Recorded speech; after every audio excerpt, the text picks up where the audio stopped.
What's up, y'all? Your girl G here. What it do? What's up? Welcome back to my channel. We are going to talk about Love and Marriage Huntsville really fast. I want to apologize that I'm coming to you late.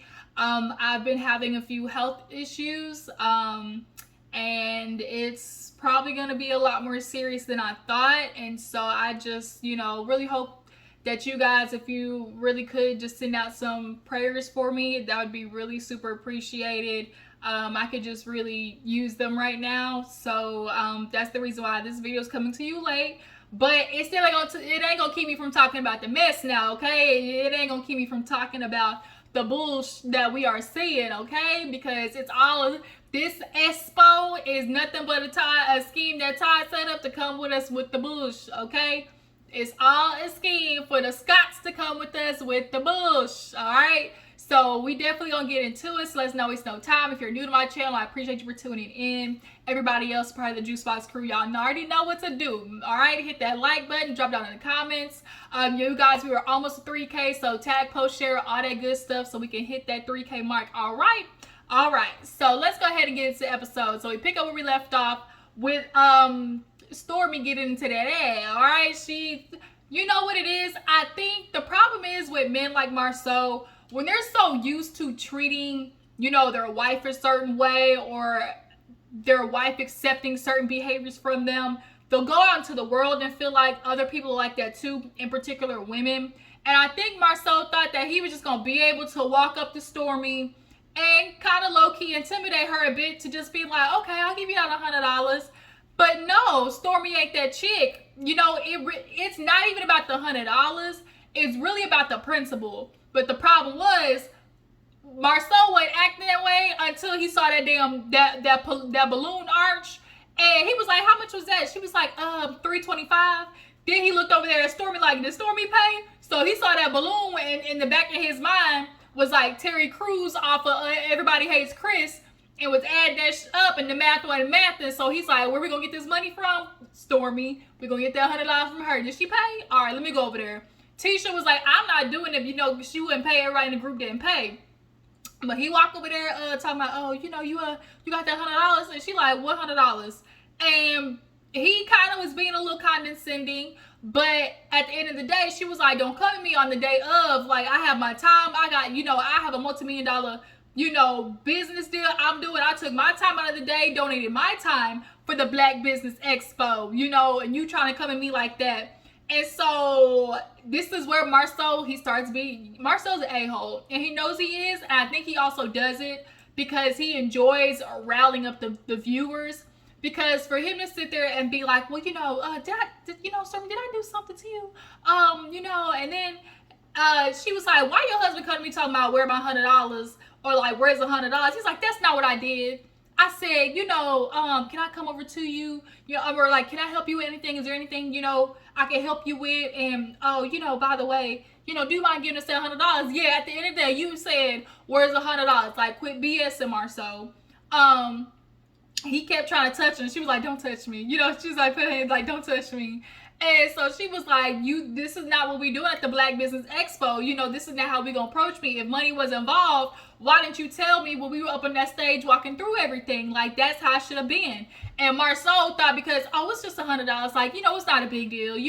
He felt like, I'm just gonna throw it out there. It's not gonna be a problem to her. $100 shouldn't be a problem to her. That's why you thought it was just so, flippant. Even if it is just $100, at the end of the day, business is business. And if money is involved, it's about, like, show that you handle stuff, correctly. And right now, it's kind of looking like y'all don't handle shit correctly, point blank, period. And so Marceau was like, you totally checked me. You know what? You checked me. And it ain't about checking me. Like, he felt like he wanted to play into the thing of like, a woman checking a man, or like, I feel like he was just trying to play into that. And so, you just totally checked me, Stormi. It's like, don't do that. Like, you don't want to see Courtney. And Marceau kind of looked like a little thrown off. And Tisha was like, okay. At the end of the day, like, I think Stormi was just really riled up because it's like, I came here for y'all. And she was like, y'all get that sponsor? He's like, no, we did. Oh, okay. Now I see why y'all need the money. Got it. All right. So she's like, you know what? We can donate it to somebody who need it. And he was like, we need it. Oh, okay. So y'all the people who need the donations. That's what it's really looking like. Okay, Stormi was like, don't play me. So, you know, the expo, you know, is going in. Everybody's showing up. Melody and Marcus, they're showing up. And everybody's getting ready. Kimmy's doing her treatment, so she's going to be late. But Kimmy showed up and slayed. Had her nice little suit on. Kimmy was like, I'm here for a labor of love. But the minute I get home, this wig is coming off and I'm laying my ass down. So Martell shows up, everybody's coming in. I can't really remember which order it went, so I'm just gonna talk. So like for the most part, everything looks, you know, okay. Melody was walking through like, okay, you know, everything showed up. You know, she's like, I'm seeing booths, I'm seeing, you know, everything set up. Like, she was giving them a, you know, round of applause, and she was like, okay. Basically, like, okay, y'all was able to accomplish it without me, because at the end of the day, as much as the comeback group does not like Melody or has their icks about her, she gets shit done, and she does it very meticulously and pays attention to details. I think Tisha, as much as she wants to have this, like, disdain for Melody, at the end of the day, she truthfully, honestly admires her and wanted to be like her. We all know how the relationship between Tisha and Melody started. You were at home with a husband who thought you getting a realtor's license was a joke. He said he thought you were playing when you got your realtor's license. Oh, he's like, oh, I thought you just, you know, did that just for fun. Like, that's where Tisha was at in her life. And you looked at Melody and, you know, aspired to be that. And so now Tisha's doing all these things. You know, she wants to do the Blaque Business Expo / the comeback group. But the problem is, y'all half-ass stuff.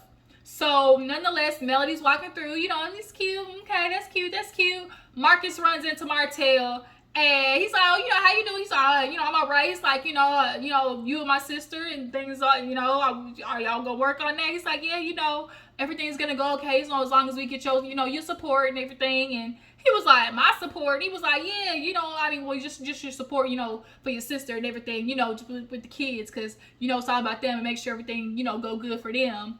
Because at the end of the day, Marcus ain't gonna support Martell in shit, all right? You ain't gonna get nothing out of Marcus, because we obviously know how their previous interactions has gone. And nonetheless, we know how you truly and honestly feel about Marcus. You don't want your kids around him because he, you know, likes men. And according to men like Martell and Marisa Marceau, because he might take it in the Boochie Cat. Yeah. Shout out to Rodney and shout out to Juan on Instagram.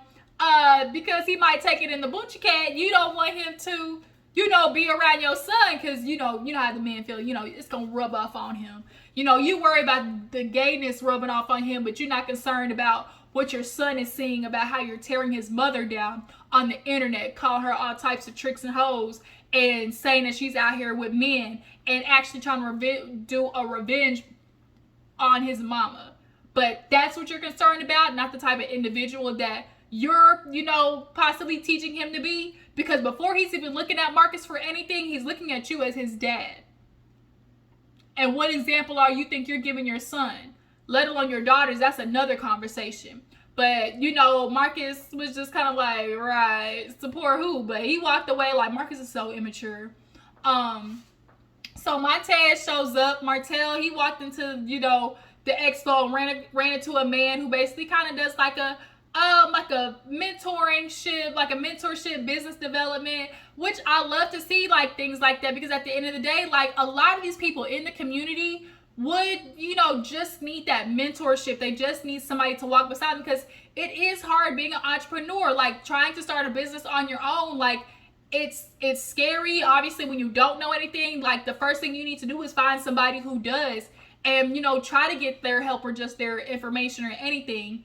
And so, you know, he saw that dude and was like, you know, obviously he wanted to introduce Montez to him, because at the end of the day, Martell, you talking about helping your brother get somewhere, but nigga, you can't even help yourself. Like, bro, you still trying to get Melody to pay for your lawyer's fees because you broke, okay? And you've been bouncing from house to house in Chris Fletcher's little developmental homes, bouncing from house to house until he rent them out. We know your stilo. We know what your moves are right now. Bouncing from house to house that Chris Fletcher got, because you can't afford no spot right now. So Martell's in there, and he see Maurice, and Maurice was like, yo, like, where's Inest's wine? And he like, and he looked at him trying to think of what to say, and his excuse was, oh, well, you know, I didn't want to be selfish, you know. Or no, he was like, you know, he said, I'm kind of done with that. Like, he put it kind of in a way as in, like, I put that down. Like, well, we know why you put it down, because you ain't making no goddamn money, one. Two, you truly do not know how to do business for yourself, and it's only continuing to show the more that Melody is flourishing and the more that you're sitting there squandering, which is why he's doing what he's doing to Melody, because at the end of the day, Martell is blaming Melody for why his life is in shambles. He is blaming her, so he's trying to punish her. You don't have nothing because of you, Martell. You're the one who didn't pass the builder's license test. You're the one who continued to cheat on his wife and have multitude of babies on her. Only one made it though, but we know that ain't the only baby you was gonna have on her. You're the one who's made those decisions. Your life is the way it is because of your decisions. And you said, oh, you know, I'm kind of through with that. He kind of put it that way, as in like, I'm not doing it no more, because you truly don't know what it means to do the work. Melody was the workhorse, and you were the face of it. And of course, she fed it to make you feel like you was the man of the house and shit. But we know who really was behind it. And Maurice tried to put it in the nicest way possible, but he basically was letting it be known that Melody was the end all be all. He talking about, well, you know, you can obviously tell that when, you know, Martell and Melody were in a relationship, who, you know, they had delegated, you know, responsibilities. And it's clear that Melody was the marketing genius, you know. And he's like, Martell, if you're ever in front of anybody, market. And that's really what it is. Your business is not going out there because you don't want to go in front of people, one. Two, you feel like people aren't going to support you because of the mess you made. And that's on you. You're just going to have to push through it and persevere, because if you want that money, you want to be successful, you're going to have to push through regardless, instead of trying to get money the cheap way, which is why you keep bouncing from business idea to business idea, because you're truly looking for a get-rich-quick scheme. You're really trying to find something that's going to get you the most money and fast, instead of taking the time to truly build a business. You still don't have your builder's license, my nigga. Like, and I heard that's an open book test. Marceau's supposed to be working with you right now to get that builder's license. So, sir, start there. Because as long as you got the license, you already have connections, luckily, with people in the business. So start there instead of trying to do a cookbook, a children's book, a naked calendar. What else was he trying to do? The wine, Inest wine. You done bought your poor old grandma into it, knowing good and goddamn well you wasn't gonna do nothing with her name. And allegedly, I heard your uncle invested too. So your uncle is now losing out on money. Like, Martell, you done made a mess, bro. A mess. So Melody, she runs into Montez, and I loved that scene. I really, truthfully, honestly did. I loved she was like, oh my God, like, of course she didn't expect to see him there. She was like, the last time I seen him, you know, he was, you know, kind of going down the wrong path. We obviously know Martell and Montez admitted in a couple episodes back that they both was out there, you know, terrorizing the streets together. So when Melody was like, you know how your brother is, or well, he said it first actually, and she was like, oh my God, it's just really good to see you, you know. And so she's like, I'm gonna cry, and she got emotional, and she talked in her confession about, you know, like, obviously they've been together a long time, y'all. So you could tell how close she was with Montez. And she was like, you know, I used to talk to him about, you know, like, don't be scared, get out there, you know, build for you. You know, she's like, I used to sit down and have these talks with him about, you know, his ideas and, you know, just having to put it into work. So, you know, she has a genuine, true love for him. And he looked at her like, you know, you just be strong, Melly. Like, you got to do it for the kids. Like, you know how my brother is. And she was like, I do. And he was like, I know how you both of y'all are. And basically, he's probably witnessed a good old amount of fights between them two. But Melody ain't innocent by no means. I'm not saying that. But we all know in this situation, the interactions that Montez probably has seen between the two has probably been more on the side of Melody reacting to the bullshit that Martell was out here doing in these streets, and you know it. But it was a really good scene, and she was tearing up. Like, I really enjoyed that scene. So Stormi, she get a call, you know, basically talking about they out of labels, Come to find out, they employees done put the labels on the wrong. Like, why is it always shit going on at y'all's warehouse? Courtney, you not hiring the right people. There is no way that something as an oversight as putting them on the wrong bottle should be happening at this, time. Like, it's too crucial. Like, you already said you've been behind. So you need to hire more people, or you need to hire other people, because your people that you got right now is costing you too much time and money. So now she's stressed out, okay? Which I understand. She's like, man, I kind of regret even doing this. So Martell, Maurice, and Marceau. Maurice talking about where your special guest? And he's like, who? And the fact that he said who, like, let you know he was like, Sheree. And he was like, yeah. He's like, oh, she in California, with the friend. And then they start talking about, oh yeah, she going to church or something. He's like, yeah, she probably at church right now. In his confession, he called her friend girl. Like, we know y'all business arrangement is up, contract signed, y'all time has been spent. We know what y'all was doing. Like, the gig is up. The gimme gotcha. We understood from the get-go what this was. So, miss us with that story. So Tiffany gets there, she says hey to everybody or whatever. And Marceau kind of asked her, like, oh, you gonna go up there? And then she was kind of like, huh? She's like, I'm just not finding about this the other day. Martell even asked Luz if he was speaking. I think he was just asking Luz if he was speaking in general. But for Marceau to ask, like, oh, Tiffany, you gonna go up there? She was like, huh? I think, honestly, they were doing this originally, yes, as the comeback group one. But we also know the comeback group is also the Love and Marriage Huntsville cast. So I kind of think they were trying to do the Blaque Expo like along those lines of being the comeback group / Love and Marriage Huntsville. I think they're trying to obviously use the show as like, they're bringing. But Tiffany, I understand why she's upset, finding out about this last minute. It's very obvious. Tisha said, it's like, with how much, time and budget that we had, I just, they was able to just do what they did. Like, why, if you knew you wanted to do this, did you plan, like, did you not plan so far ahead? Like, you're talking about, oh, it sounded like she said, like, oh, I did this in a few weeks, like 2 weeks. Like, why were you planning a business expo like this in 2 weeks? Why did you not, like, if you knew this was something you wanted to do, why did you not give yourself enough time? Like, y'all was bullshitting, bro. Like, at the end of the day, like, it was what it was. Kimmy shows up. She see everybody. She talked to Mel. But yeah, Tiffany, she has her little solo moment with Stormi. And Stormi's like, girl, I'm overwhelmed. And she tells her about the whole label issue. And she was like, yeah. She's like, Marceau, he came up to me, asked me, if I was speaking or whatever. She was like, speaking of Marceau, do you know this nigga had the nerve to ask me for $100 on the day of today? Talking about, oh, where your $100? And she was like, it kind of seems like, this is a little disoriented, and it is. Like, it is. Like, I don't know. I feel like they kind of cut out some conversations with Tiffany, because for Tiffany, she was so much, like, under the impression, like, everybody, like, she was speaking. And some people had the opinion that Tiffany was, like, I don't know, trying to cause an issue necessarily. But I think the way that Marceau approached her, to me, it kind of seemed like he was looking for them to speak in a way, or to just go up there and say something. Like, that's how it came across to me. Not necessarily to be sitting on the panel, but to say something. Like, I don't know. That's just how it came across to me. Y'all drop down in the comments. Do you guys feel like they should have involved Tiffany in some sort of way, even if it wasn't in the comeback group?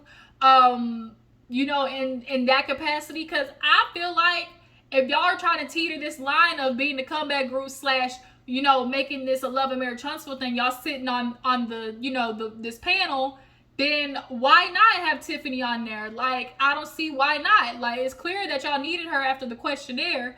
But, Tiffany said, the story was like, well, shit, they ought to be grateful that you here. Like, because it kind of seemed like you was the pull-in. And she was. Stormi was not even thought of until Melody for sure said, nah, y'all can miss me. I ain't gonna be there. Like, y'all can miss me with that. Stormi was Melody's replacement. They wouldn't ask you on Tiffany because they needed somebody who was gonna be the pull-in, who was gonna give this Blaque Business Expo a little validity. So So that's why Stormi was called to the front. So they do, they're getting ready to go on stage, and Martell's like, yeah, it's going good. He looked around the corner. He was like, is that Melody?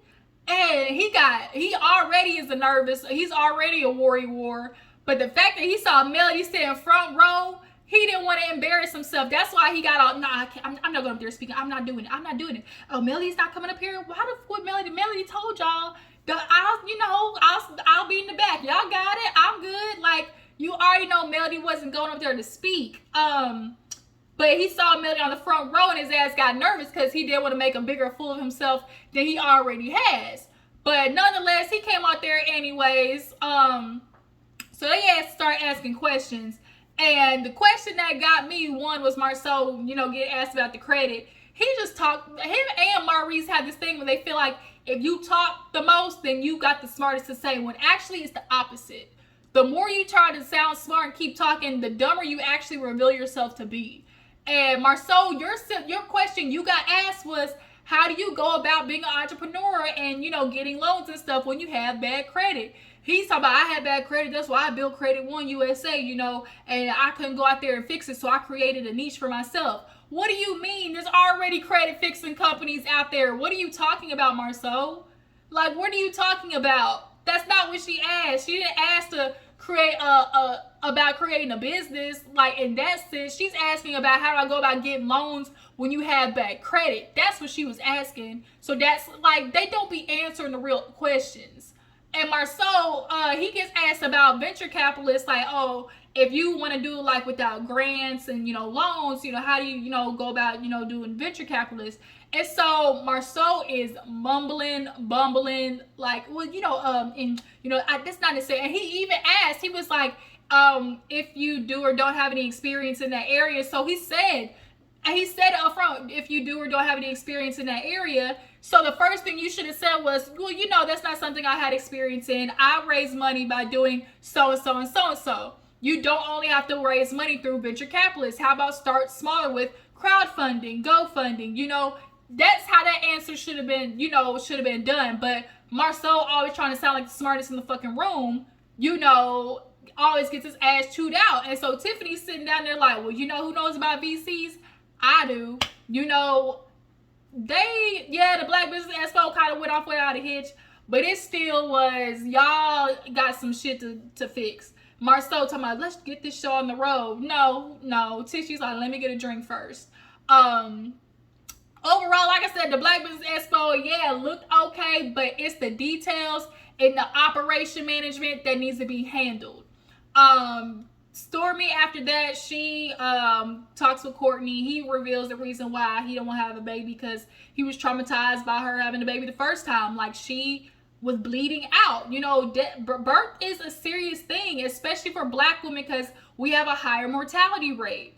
And so he was like, just watching them, like, dump the blood out, it traumatized me. And she didn't know that. And so he was like, he's like, you having a baby is out the question, but he's like, I'm still not on board about a surrogate, but they at least like got to a point of, it's like, the door's not totally shut, which I understand, if I saw something like that, like my wife, like literally bleeding out, like I could understand that.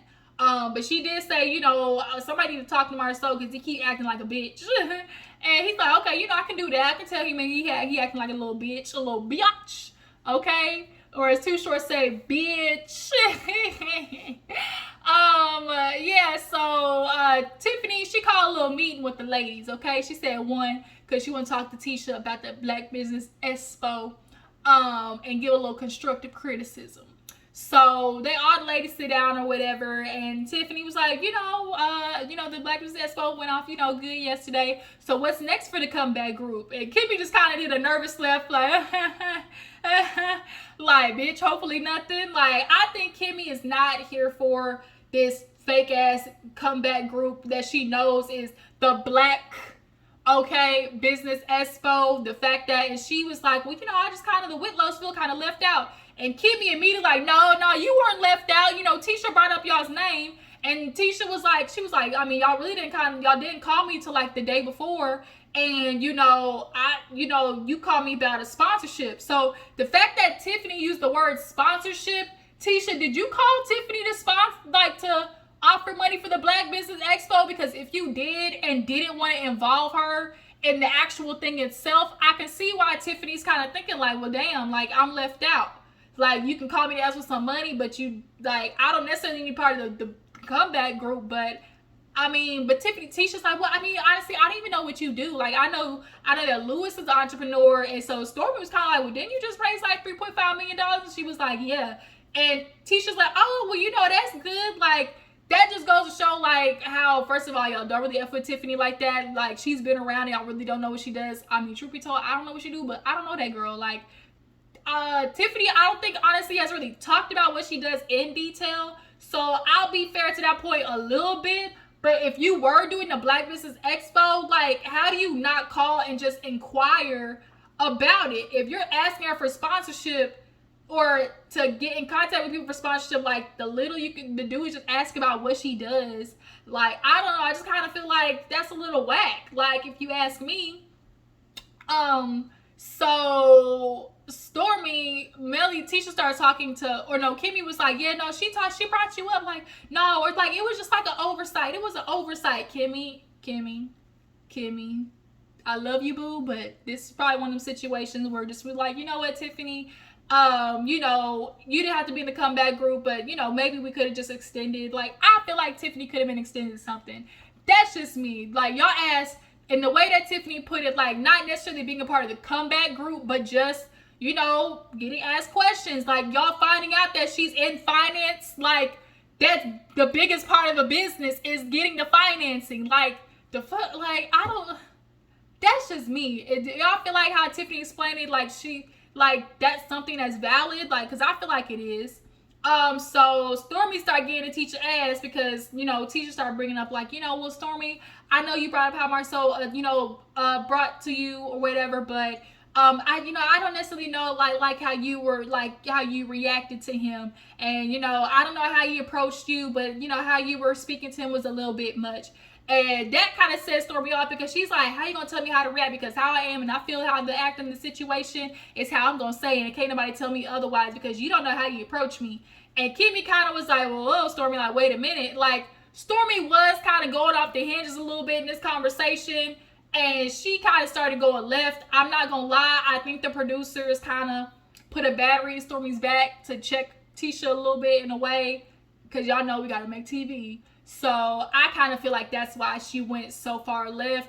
Tisha was just confused because she was like, girl, you coming at me, but where was your decor? Where was your decor? That's all I'm trying to say. Where was your decor? And Tisha's like, wait a minute. And she's like, the way your husband come here asking for $100, like, that's just so unprofessional. Then how you gonna ask me on the day of, I got businesses, I got business. I'm sitting here doing things because I got my time that could have been went to something else, which I understand. That's probably the most annoying thing to Stormi was the fact that, like, girl, I really got a business out here like that, and I took myself out of that to come to y'all, and you went above me about $100 on the day of, when, like, it's just about the principle. Like, y'all clearly are using this Blaque with a Q Business Expo as a money grab. Y'all didn't get no sponsorships, but y'all got these people putting their money up or whatever, but y'all are looking for a profit. Because if you weren't looking for a profit, Marceau would have asked Stormi about that $100, period. But she started going left a little bit, so Kimmy was like, Stormi, like, it's okay. And Tisha's like, girl, you don't know me either. Like, the old me would have flipped this table over. Tisha kills me when she keeps trying to, like, convince people that, back in the day, she was really a girl that was about it. Like, Tisha, girl, we know you weren't that person. We can believe Kiki to be that person, but girl, we know you weren't that person. Like, it's okay. But Stormi was like, girl, you ain't crazy like that. Like, get active then. Because she was like, I should be able to bring up to a friend. And she's like, we not there yet.